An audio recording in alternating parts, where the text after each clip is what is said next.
सरकार भी ये देख रही है कि ये 5-7 दिन हो जाएंगे, 15 दिन हो जाएंगे, एक भी ना हो जाएंगे, भाग जाएंगे ये सैनिक है। पर मैं सरकार को आपके चैनल के द्वारा कहना चाहता हूं कि अब की बार भागने के लिए तो नहीं आए, अभी की बार रुकेंगे। विपक्ष की पार्टियों ने भी तो शोषण किया जवानों का, भेदभाव तो वहीं से निकला है। विपक्ष की पार्टियों ने जो स्टेट गवर्नमेंट में है वो भी, जो क्षेत्रीय दल वो भी भेदभाव कर रही है। वो कहते हैं कि सबके हाथ भेदभाव से रंगे हुए। तो विपक्ष को लेके हम क्या करेंगे? विपक्ष ने कौन सा हमारा वो किया सर भेदभाव में? तो वो भी साहब जी का धन्यवाद करता हूँ कि उन्होंने समय तो दिया जवानों को 75 सालों में मिलने का। इससे पहले तो पार्टियों देती ही नहीं थी, जवान जैसे को बुलाती ही नहीं थी। ये मैं धन्यवाद करता हूँ। माननीय रक्षा मंत्री ने भाई हमारे को जहाँ 5 मिनट का समय होता था वहाँ 1-1 घंटे का समय दिया, चाय भी पिलाई, बात भी सुनी।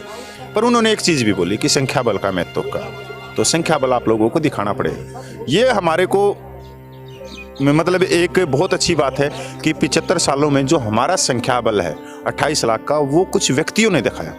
तो ये उन्होंने कहा कि संख्या बल जब दिखाओगे, जब सरकार मान जाएगी। जी सर, आज आप लोग का धरना का, यहाँ शांतिपूर्ण धरना का आज 13वां दिन है और आज 13वें दिन के बाद में क्या आज तक सरकार से कुछ बातचीत हुई इस मामले को लेकर? सर सबसे पहले तो मैं खबर हिंद के दर्शकों को और आप पत्रकार आपको भी मैं धन्यवाद देता हूं कि आप जो सैनिकों की जो जायज़ मांगे हैं उसको पूरे देश में पहुंचाने का काम कर रहे हो, यहाँ तक आप सरकार के भी पास में पहुंचाने का काम कर रहे हो। और जो मीडिया वो तो आ नहीं रही, आप जैसे जो भाई जो जायज़ मांगों को है, मैं इसके लिए मैं आपको तहे दिल से धन्यवाद करता हूँ। और सारे व्यूअरों को ये कहना चाहता हूँ कि भाई को ज़्यादा से ज़्यादा इसको फॉलो करो और इसको सब्सक्राइब भी करो और एक दूसरी जगह ये न्यूज़ दे भी। आपने पूछा कि सर सरकार ने कोई हमारे से बात की। सर ये बहुत 75 सालों से ये शोषण होता गया, ये जो भेदभाव की एक दिन में नहीं खड़ा हुआ। तो एक बच्चा जब पढ़ता है तो 1 साल लग जाता है उसको एक क्लास उत्तीर्ण करने में। तो ये भेदभाव भी थोड़ा समय लेगी। सरकार भी ये देख रही है कि ये 5-7 दिन हो जाएंगे, 15 दिन हो जाएंगे, एक भी ना हो जाएंगे, भाग जाएंगे ये सैनिक है। पर मैं सरकार को आपके चैनल के द्वारा कहना चाहता हूँ कि अब की बार भागने के लिए तो नहीं आए, अभी की बार रुकेंगे। वो देखते हैं कि आगे जो सदस्य हैं, जो पूर्व सैनिक हैं, जो संयुक्त मोर्चा है, वो क्या फैसला लेता है, उसी के अनुसार आगे चलेगा आंदोलन। विपक्ष की पार्टियों ने भी तो शोषण किया जवानों का, भेदभाव तो वहीं से निकला है। विपक्ष की पार्टियों ने जो स्टेट गवर्नमेंट में है वो भी, जो क्षेत्रीय दल वो भी भेदभाव कर रही हैं। आज तक देखा आपने इस देश के अंदर, चाहे वो क्षेत्रीय दल हों, चाहे वो आज जो देश की बड़ी 2 पार्टियां हैं कांग्रेस बीजेपी हैं, ये कभी भी इनकी जो सैनिक प्रकोष्ठ बने हुए हैं उसमें किसी जवान को ये अध्यक्ष बनाते हों।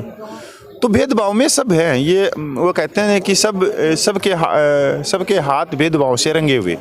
तो विपक्ष को लेके हम क्या करेंगे? विपक्ष ने कौन सा हमारा वो किया सर भेदभाव में? तो वो भी तो हम जब भी तो कह रहे हैं ना, क्योंकि सैनिक कभी देखो राजनीतिक नहीं होता। सैनिक जब बॉर्डर पे खड़ा होता है तो पूरे देश के लिए खड़ा होता है, पूरे देश के लिए गोलियां खाता है।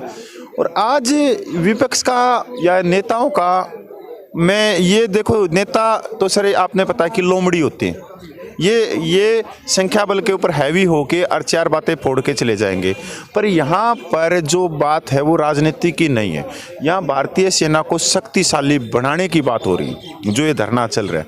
और यह एक वर्तमान सरकार तक अपने हाथ जोड़ के उन तक प्रार्थना की जा रही है कि जो भेदभाव है वो भेदभाव को समाप्त करके समानता का अधिकार दिया जाए, जो आर्टिकल 14 बोलता है। अभी आप इसमें देख लो, ये विधवा पेंशन है पूरा का पूरा कि 2006 में एक TS कर्नल की जो विधवा की पेंशन 5880 थी, वहीं पे हमारे एक जवान की 3500 रुपये थी। आज ये 57,240 तक भी ऊपर पहुँच गई, प्लस DA लगा लो तो ये 72,000 तक भी ऊपर चली गई। और जवान कहाँ बैठा है? जवान की जो विधवा की जो पेंशन है वो आप देखो, आज जवान की विधवा जो 2006 में 3500 रुपये ले रही थी, आज 12,065 रुपये ले रही है। तो ये बहुत बड़ा वो चला है सर, 45,000 का अंतर। मतलब रेशो दर जो बढ़ा वो, मतलब बंद कमरों में मीटिंग हुई, संख्या बल जवानों का था, फाइलें मंचों के ऊपर कहते रह गए मेरा जवान की पे पेंशन कम है, और जवानों को वहीं छोड़ गए। और अंदर जाके सरकारों से मीटिंग करते रहे। तो इसमें सारी जो पार्टियां हैं ना, जो राजनीतिक है 75 सालों की, वो सब दोषी हैं और दोषी हम भी हैं कि हमने कभी भी सरकार तक अपनी बात पहुंचाने की कोशिश नहीं करी। सबसे बड़ी बात ये। हाँ, हुई थी मेरी राजनाथ साहब जी से। पहले तो मैं माननीय राजनाथ साहब जी का धन्यवाद करता हूँ कि उन्होंने समय तो दिया जवानों को 75 सालों में मिलने का। इससे पहले तो पार्टियों देती ही नहीं थी, जवान जैसे को बुलाती ही नहीं थी। ये मैं धन्यवाद करता हूँ। माननीय रक्षा मंत्री ने भाई हमारे को जहाँ 5 मिनट का समय होता था वहाँ 1-1 घंटे का समय दिया, चाय भी पिलाई, बात भी सुनी। पर उन्होंने एक चीज़ भी बोली कि संख्या बल का महत्व का, तो संख्या बल आप लोगों को दिखाना पड़ेगा। ये हमारे को मतलब एक बहुत अच्छी बात है कि 75 सालों में जो हमारा संख्या बल है 28 लाख का, वो कुछ व्यक्तियों ने दिखाया। तो ये उन्होंने कहा कि संख्या बल जब दिखाओगे, जब सरकार मान जाएगी। तो अभी ये संख्या बल पे है। अभी ये मत कहना कि सर इसके लिए 10 दिन, 15 दिन, 2 साल, 4 साल। देखो, इस कमेटी को 14.5 साल हो गई संघर्ष करते हुए, तो आज तक ये कमेटी नहीं हारे। तो आज जो लोग सोच रहे हैं या कोई कमेंट कर देगा कि 1 महीने में हो जाएगा, 2 महीने में, नहीं, हम 1-2 महीने के लिए नहीं आए। हम तो इस सोच के साथ में आए हैं कि अब तक हमारा पूरा जीवन भी चला जाए संघर्ष करते करते, और अगली पीढ़ी के हाथ में दे जाएंगे। और संघर्ष का नाम भी यही है कि कभी भी 1 या 2 महीने को लेके मत चलो, 1 साल को लेके मत चलो। क्या पता पूरी ज़िंदगी भी लग जाए इसमें। क्या पता हमारी पीढ़ी है उसको कुछ भी ना मिले और आने वाली पीढ़ी को सब कुछ मिल जाए। ये तो पौधे लगाने की बात होती है, पौधा कोई लगाएगा, फ्रूट कोई खाएगा। पर यहाँ भारतीय सेना को शक्तिशाली बनाने की बात हो रही है, जो समानता से, इससे हमारी भारतीय सेना का बहुत मनोबल बढ़ेगा। ये 1 रैंक ऑन पेंशन पे आपने पता है कि भाई 20 जनवरी को 1 रैंक ऑन पेंशन की टेबल निकली थी। मैं आपसे पूछना चाहता हूँ, आप मीडिया कर्मी हो, कहीं भी माननीय प्रधानमंत्री का, माननीय रक्षा मंत्री का या माननीय और मंत्रियों का किसी ने भी किसी रैली में, अभी 3 स्टेटों में चुनाव हुए हैं, और वैसे भी भारत देश में कहीं ना कहीं चुनाव होते ही रहते हैं। त्यौहार कम आते हैं भारत देश में और चुनाव ज़्यादा होते हैं, कभी वार्ड के, कभी सरपंच के, कभी MLA के, कहीं ना कहीं होते रहते हैं। 20 जनवरी के बाद में किसी भी माननीय ने कहा कि 23,000 करोड़ रुपया दिया, जबकि सरकार अगर 2 रुपये बिजली की यूनिट घटा देती है तो फर्स्ट पेज के ऊपर अखबार में सुबह सुबह बोलती है कि हमने 2 रुपये घटा दिए। 23,000 करोड़ रुपया भी दे रहे हो और तब भी मुंह में से आवाज़ नहीं निकल रही, ऐसा क्यों? तो सर ये आवाज़ गई है, ये सरकार को भी मालूम है कि कुछ ना कुछ गलत हुआ है। अब क्यों बोलेगी सर सरकार, बोलेगी सरकार, ये सच्चाई है, बोलेगी सरकार।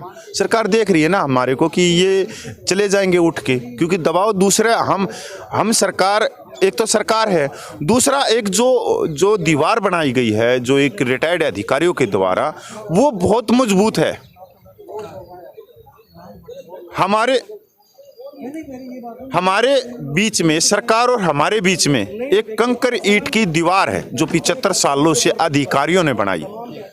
तो सर वो तो थोड़ा समय लगेगा सर। वो भी सर, कोई भी चीज़ होती है, मान लो हम 5-7 व्यक्ति गए किसी नेता के पास में, तो वो क्या करेगा? क्योंकि हम वहाँ जाके कहते हैं कि हम 28 लाख हैं।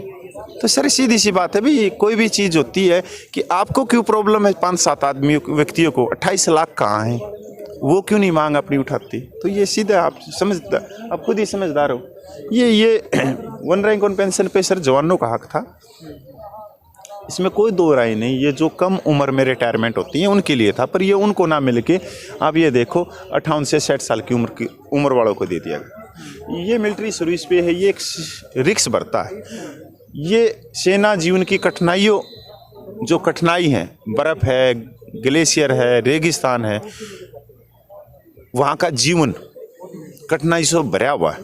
तो ये उसका है, ये अलाउंस ये 2006 में शुरू हुआ, पर इसमें बहुत बड़ा भेदभाव है कि आप ये बताओ कि जो बर्फ़ पड़ती है या दुश्मन की जो गोली होती है, वो जवान और अधिकारी के लिए अलग अलग होती है। भाई ठंड तो सबको एक समान ही लगेगी और गोली भी एक समान, गोली किसी से नहीं पूछती जब आती सब नहीं है, और दुश्मन भी एक समान है। या गोली ऐसे आके पूछती हो जी आप कौन हो, तो मैं कहूँ जी मैं तो सिपाही आदमी हूँ, तो मेरे से हट जाएगी और वो फिर ढूंढने लग जाएगी किसी अधिकारी को। नहीं सर, गोली तो गोली है, निर्जीव एक वस्तु है। तो ये बिल्कुल भेदभाव है। हम यहाँ पैसे की मांग नहीं कर रहे कि भाई जवानों को 15,500 रुपया दिया जाए, नहीं।